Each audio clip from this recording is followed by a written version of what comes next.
데살로니가 전서는 구원을 받고 천국을 향한 여정의 초기 국면에 있는 신자를 대상으로 합니다.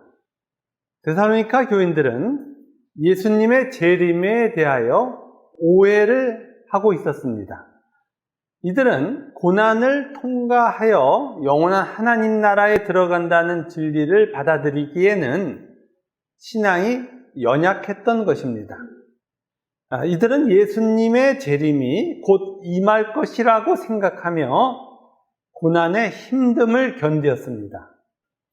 예수님이 재림하시면 자신들의 고난이 그치고 자신들이 원하는 것이 주어질 것이라 여겼습니다. 예수님의 재림에 대하여 오해한 것입니다. 예수님의 재림은 역사 속에서 거듭난 하나님의 자녀들이 부활한 몸으로 시작하는 하나님 나라의 임재입니다. 비록 역사 속에서 다른 시간과 공간에서 살았기에 만나지 못했지만 나의 다른 존재인 형제를 만나는 것입니다. 예수 그리스도 안에서 거듭난 모든 하나님 자녀들은 본질상 예수가 되어 영원한 하나님 나라에 들어갑니다. 세상에서 죽은 후에 낙원에 있는 시간이 있지만 예수님의 재림과 함께 부활한 몸이 되어 함께 만나게 됩니다. 아브라함은 누구입니까? 우리와 다른 시공간에서 살았지만 우리와 동일한 하나님 자녀입니다. 하나님 은혜로 거듭나서 예수가 되는 인생을 살다가 예수로 완성된 또 다른 나입니다. 그래서 우리는 아브라함도 이삭도 야곱도 요셉도 너무나 보고 싶은 것입니다. 성경의 모든 하나님 자녀가 형제입니다. 또한 역사 속에서 하나님 자녀로 살았지만 우리에게 알려지지 않은 형제들이 있습니다. 그러나 우리는 그들이 우리의 형제인 것을 알고 있습니다. 또한 동일한 시공간 가운데 형제인 지체들이 있습니다. 우리는 시간을 달리하며 천국에 갈 것입니다. 우리의 마음속에 형제를 보고 싶은 마음이 날마다 더하여질 것이고 그 마음을 가지고 살다가 천국에서 만나는 것입니다. 이러한 형제들 모두가 부활한 몸을 가지고 영원한 하나님 나라가 시작되는 날, 예수님의 재림의 그날 함께 만날 것입니다. 하나님 자녀들은 이 날을 알기에 이 날을 소망하고 있고 형제들에게 그날이 올 거야 라고 그 날로 위로를 합니다. 세상에는 다양한 사랑의 정의가 있습니다. 그러나 참 사랑은 오직 하나, 예수 그리스도 안에서 형제들과 하는 사랑입니다. 예수 그리스도 안에서 자기가 부인된 자들이 공의로 사랑을 합니다. 오직 형제를 위해서 자신의 전부를 주는 사랑입니다.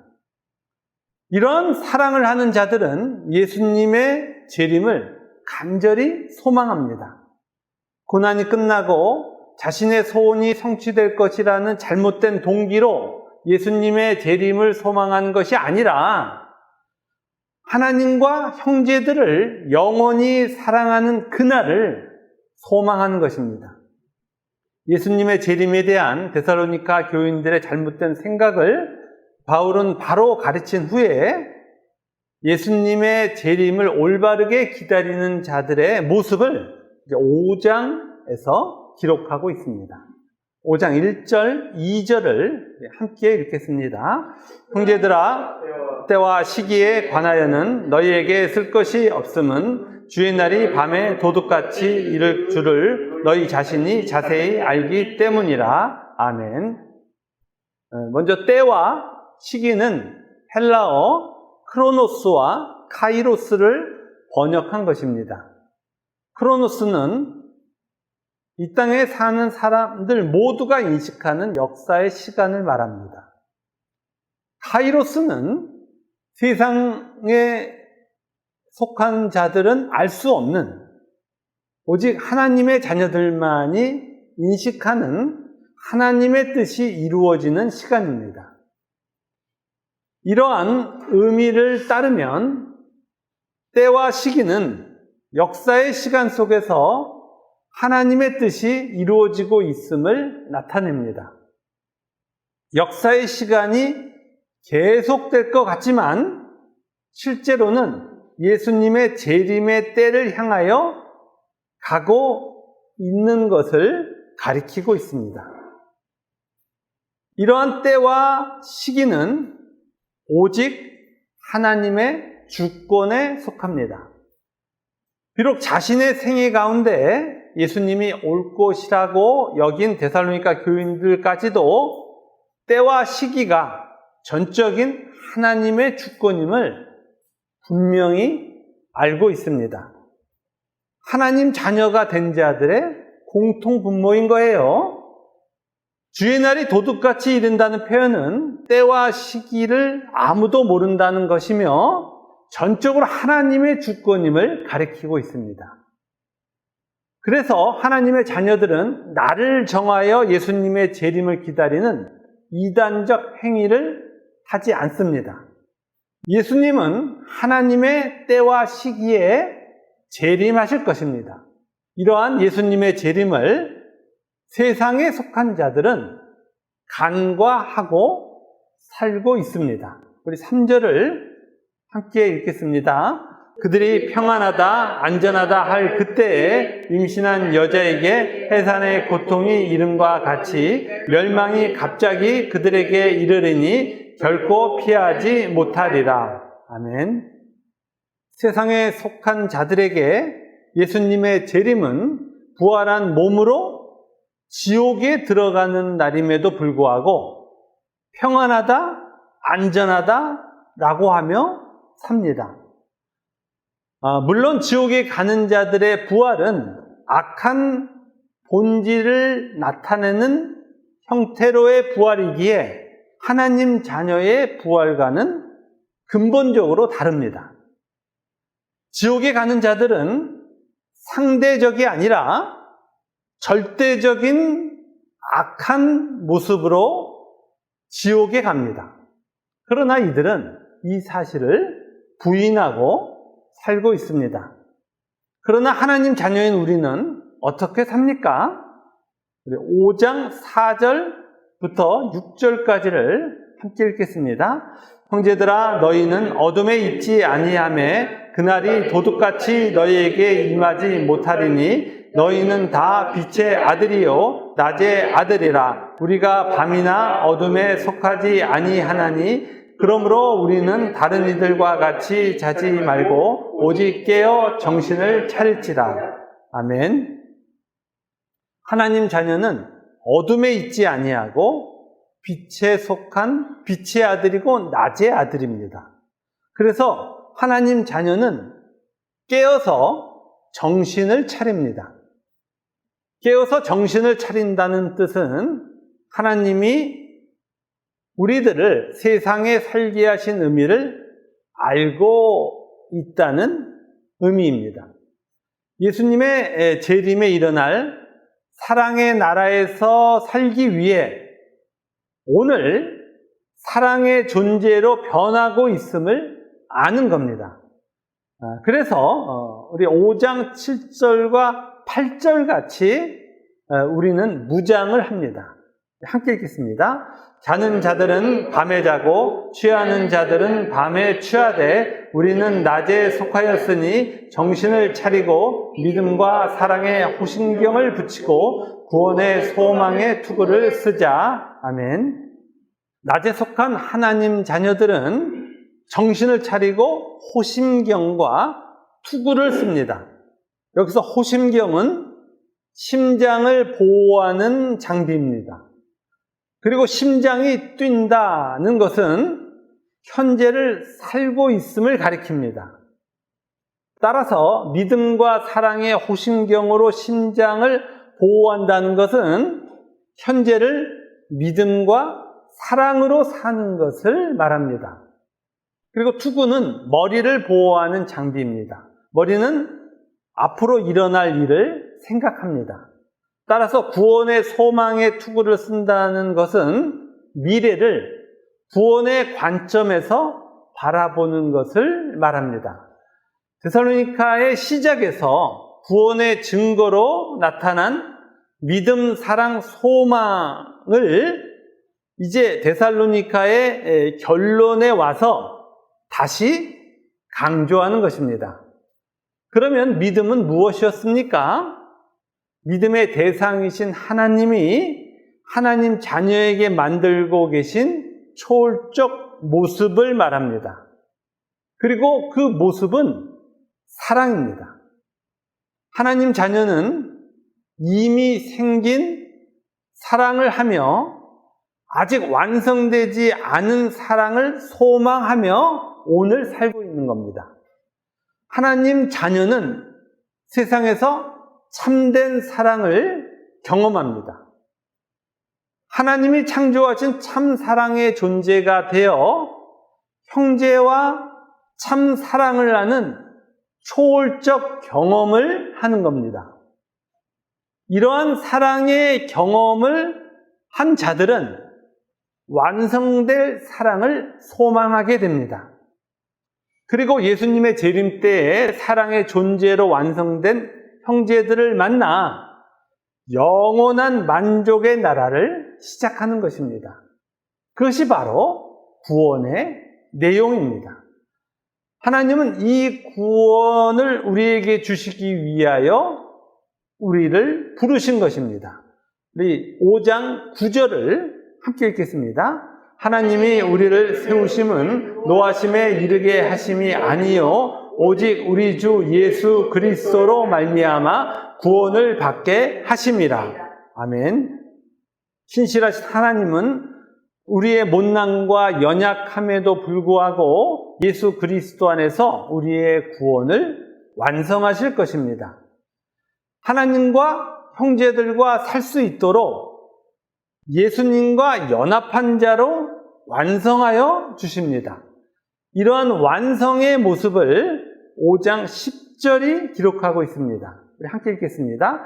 예수께서 우리를 위하여 죽으사 우리로 하여금 깨어있든지 자든지 자기와 함께 살게 하려 하셨느니라. 아멘. 여기서 깨어있든지 자든지 라는 것은 모든 상황을 가리킵니다. 그리고 예수님은 모든 상황에서 우리를 예수님과 영원히 함께 살 수 있게 변화시켜 주십니다. 그러면 완전한 의이신 예수님과 살기 위해서는 우리는 어떤 모습이 되어야 합니까? 예수님과 존재적으로, 본질적으로 하나가 되어야 합니다. 천국에 간 자들은 모두 예수님과 본질적으로 하나입니다. 모두가 예수가 되는 거예요. 따라서 성경에서 형제라고 부르는 자들은 모두 예수의 모습으로 하나입니다. 그래서 천국은 영원토록 사랑하는 거예요. 이런 천국의 존재로 변하는 개인적인 모습을 믿음, 사랑, 소망이라고 하며 전체적인 모습은 형제 사랑이라고 합니다. 그래서 교회는 5장 11절의 모습을 갖는 것입니다. 5장 11절을 함께 읽겠습니다. 그러므로 피차 권면하고 서로 덕을 세우기를 너희가 하는 것 같이 하라. 아멘. 교회는 하나님 나라를 향하는 것임을 교회에 속한 자들이 서로 권면합니다. 그리고 데살로니가 형제들에게도 시작된 덕이 자라납니다.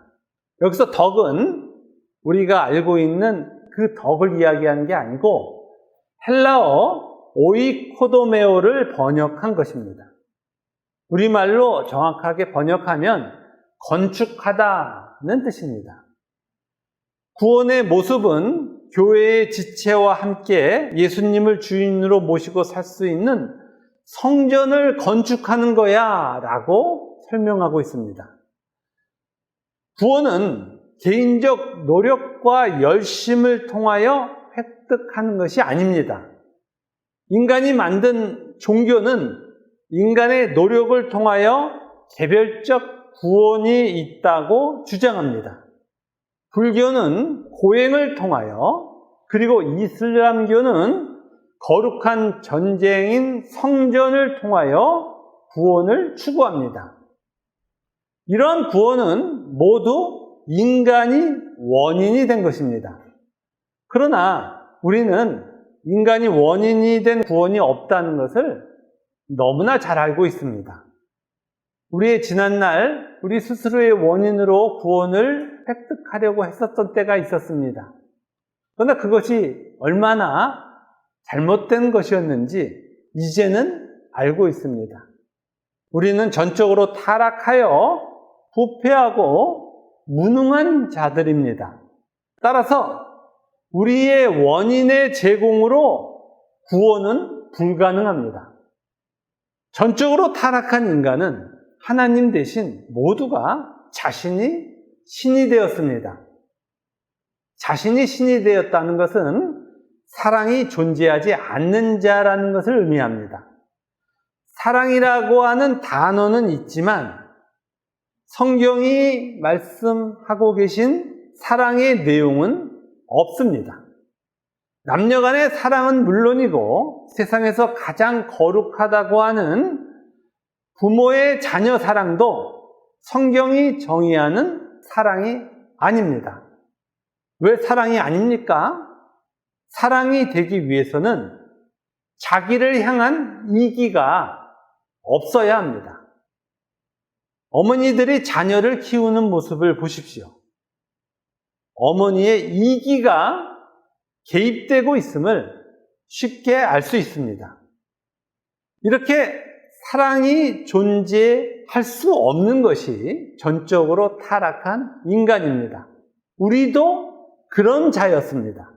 그런 우리에게 하나님은 오직 은혜로 구원을 시작하셨고 구원의 내용인 사랑을 창조하고 계십니다.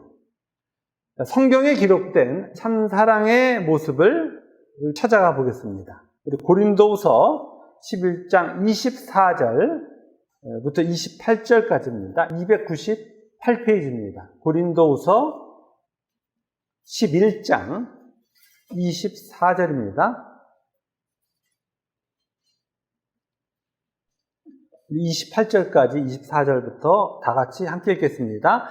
유대인들에게 40에서 하나 감한매를 5번 맞았으며 3번 태장으로 맞고 1번 돌로 맞고 3번 파선하고 일주야를 깊은 바다에서 지냈으며 여러 번 여행하면서 강의 위험과 강도의 위험과 동족의 위험과 이방인의 위험과 시내의 위험과 광야의 위험과 바다의 위험과 거짓 형제 중의 위험을 당하고 또 수고하며 애쓰고 여러 번 자지 못하고 줄이며 목마르고 여러 번 굶고 춥고 헐벗었노라. 이외의 일은 고사하고 아직도 날마다 내 속에 눌리는 일이 있으니 곧 모든 교회를 위하여 염려하는 것이라. 아멘. 바울이 형제를 사랑하여 바울이 지나왔던 삶의 모습을 기록하고 있습니다. 바울은 유대인들에게 40에서 하나 감한매를 5번 맞았습니다. 40에서 하나를 감하는 것은 40대 맞으면 죽기 때문입니다. 죽음에 이르는 매를 5번 맞았다고 이야기합니다. 그리고 3번 태장을 맞았습니다. 태장이란 채찍에 쇠붙이를 달고 때리는 겁니다. 그래서 맞는 도중에 많은 자들이 죽습니다. 바울은 이러한 죽음의 매를 여러 번 맞았으며 또한 한 번 돌로 맞고 돌도 맞고 거의 죽었었죠. 그리고 3번 파선하고 배가 파선하면 그것도 죽는 거죠. 일주일을 깊은 바다에서 지냈으며 그것도 죽는 거예요. 여러 번 여행하면서 강의 위험과 다 하나도 예외 없이 죽음 앞에 이르는 그런 상황을 이야기합니다. 강도의 위험과 동족의 위험과 이방인의 위험과 시내의 위험과 광야의 위험과 바다의 위험과 거짓 형제 중에 위험을 당하였고 또 그러면서도 수고하고 애쓰며 여러 번 자지 못하고 주렸고 목말랐고 굶고 춥고 헐벗었고 더 이상 고통스러울 수 없는 그 긴 시간 자신의 일생을 보냅니다. 인간의 상식을 넘어섭니다. 그럼에도 불구하고 바울이 날마다 뭐 한다고요? 교회를 염려한다고 밝히고 있습니다. 교회는 세상의 관점에서 보면 서로 함께 해야 할 근거가 없는 조직입니다. 함께 모여서 세상에서 추구하는 돈을 버는 것도 아니고 심지어 취미 활동을 하는 것도 아닙니다. 그래서 진정한 형제가 아니면 같은 교회를 다니다가 헤어져 평생 안 봐도 생각도 안 납니다. 그러나 이런 이 땅의 삶과 달리 구원을 받은 형제에게는 진정한 형제가 생깁니다. 바울과 같이 어떤 고통을 당하여도 자신의 고통을 넘어서 형제를 염려하는 사랑하는 형제가 생기는 것입니다. 이 사랑을 경험하는 것이 구원입니다. 이 사랑을 경험하면 모두가 예수님의 재림을 기다리게 됩니다. 천국에 속한 무수히 많은 형제들과 사랑을 하는 기쁨을 알기 때문이에요.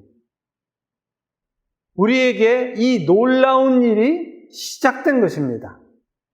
저는 오랜 시간 동안 성경을 잘 설명해주는 그런 교회를 찾았었습니다. 진리에 갈급했기 때문입니다. 그러나 안타깝게도 제가 생각하는 교회를 찾지 못했습니다. 성경은 진정한 복 되시는 하나님과 하나님이 주권자 되시는 하나님 나라를 계시하고 있습니다. 그럼에도 불구하고 너무나도 많은 교회가 참 복이 아니라 세상의 복이나 자신들이 원하는 천국을 가기 위한 그러한 장소로 교회를 만들었고 자신들의 방식으로 매뉴얼을 만들어 종교 활동을 하고 있는 것이 현실입니다. 그리고 매뉴얼로 자신의 공로를 쌓는 행위를 합니다. 이런 교회는 성경과 무관한 교회입니다. 하나님은 교회를 찾았던 저를 목사가 되게 하셨고 이제 성경을 전하게 하셨습니다.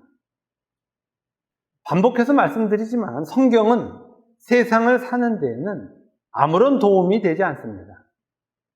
그 이유는 타락한 세상에서 잘 살기 위한 답을 제시하는 것이 아니고 타락한 세상에서 하나님 나라를 가게 하기 위한 계시이기 때문입니다. 그럼에도 불구하고 놀라운 일은 제가 이러한 반복된 해석을 해드리고 있음에도 우리는 오랜 시간 동안 함께하고 있습니다. 그 이유는 무엇입니까? 우리가 진리를 함께 듣고 있기 때문입니다. 유튜브로 지금 지난 설교들이 하나씩 올라가고 있습니다. 보시면 꾸준히 우리의 지체들이 듣고 있는 것을 우리는 알 수 있습니다.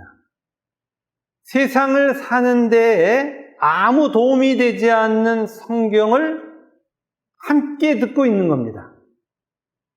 또한 우리의 지체들 중에 데살로니가의 교인들처럼 고난 가운데 계신 분들이 많습니다. 그런데 놀라운 것은 그 고난을 해결해 준다는 이야기를 하고 있지 않은 이 성경의 계시를 들으며 교회를 떠나지 않고 계신다는 것입니다. 이 시간을 인내하고 있으며 우리가 함께 천국을 향한 여정을 함께하고 있는 것입니다. 우리들에게 삶의 변화가 생긴 거예요. 이러한 변화를 보면서 우리 모두 소망의 기도를 드리고 있습니다. 하나님, 이 땅에서 이제 형제를 사랑하는 그 경험을 하게 해주세요. 이렇게 우리는 기도하고 있는 겁니다. 그래서 예수님이 재림하시는 그날 하나님의 자녀들이 모두 너무 좋아했듯이 형제를 만나는 그 기쁨으로 너무 좋아했듯이 오늘 이 시간에 우리도 예수님의 재림을 생각하며 노래 부를 수 있게 해주세요 라고 기도하고 있는 겁니다. 구원은 개인의 어떤 공로를 쌓는 것이 아닙니다. 개인이 홀로 존재하는 구원이란 없는 거예요. 형제 사랑이란 초월적 증거를 갖는 것입니다. 타락한 인간이 가족도 사랑하지 않고 아무것도 사랑할 수 없고 오직 자기만을 사랑하는 자들이 세상에서 만나야 될 이유도 없는 그 어떤 자를 사랑한다는 것이 가능합니까? 그건 불가능한 거예요. 그런 일 하면 바보예요, 이 세상에서는. 그런 일 하는 자는 이 세상에서 다 살아야 될 이유가 없는 거예요. 이 세상에서 살아야 될 이유가 없는 자들, 하나님 나라를 가는 자들, 형제 사랑이라고 하는 초월적 증거를 가진 자들, 그들이 바로 하나님의 백성인 것입니다. 그래서 형제 사랑을 해야 된다라고 말씀드린 게 아닙니다. 형제 사랑은 우리가 할 수 있다고 하는 게 아니에요. 하고 싶다고 되는 일이 아닌 거예요. 하나님의 은혜에 속한 것입니다. 우리가 이 땅을 살아가면서 하나님이 구원해 주신 자들은 예수님과 동일한 모습으로 바뀝니다. 그 바뀌는 과정 중에 형제를 발견하게 되는 거예요. 형제를 발견하게 될 때 그 기쁨은 신앙이 성숙해져서 그 경험을 하게 되면 그 기쁨은 세상을 자기의 모든 것을 다 줄 만큼 큰 겁니다. 그 경험을 하고 이 땅을 살아가면 세상에 속한 것들이 소망이 되는 것이 아니라 예수님의 재림의 날이 소망이 되는 겁니다. 오늘 성경은 명확하게 이 사실을 우리들에게 전하고 있습니다. 우리들에게 이제 진리를 함께 듣는 시간이 어느 정도 지나면 신실하신 하나님은 우리에게 형제 사랑을 경험케 해주실 것입니다. 진정한 사랑을 경험하면 요한 1서에서 말씀하신 것처럼 세상의 모든 두려움이 사라집니다. 사랑은 우리를 담대케 할 것이고 우리는 함께 하나님과 하나님 나라를 선포하게 될 것입니다. 세상으로부터 두려움이 없는 자들. 우리가 이 세상에 살아가면서 우울해지기도 하고 두렵기도 하고 하는 이런 많은 그런 어려움에 직면하는 것은 여전히 자기의 원인으로 신이 되고 싶기 때문입니다. 그걸 가지고 있는 한 아무리 많은 것을 가져도 여전히 불안하고 여전히 두려운 거예요. 왜냐하면 그것은 가짜이기 때문입니다. 오직 예수 그리스도 안에서 하나님이 만들어주신 사랑을 소유해야지만이 이제 그로부터 진정한 형제 사랑을 하게 되는 것이며 그 형제 사랑을 통하여 하나님 나라가 우리에게 주는 완전한 기쁨을 경험하게 되는 거예요. 그 기쁨을 경험하게 되면 더 이상 세상으로부터 두렵지 않으며 우울하지도 않으며 담대히 하나님을 증거하게 되는 것입니다. 그래서 우리는 함께 기도하고 있는 겁니다. 함께 사랑하며 하나님을 증거하는 날이 속히 우리들에게 오게 해달라. 함께 하나님을 선포하는 날을 소망하며 날마다 승리하시는 우리 모두가 되기를 주님의 이름으로 축원합니다.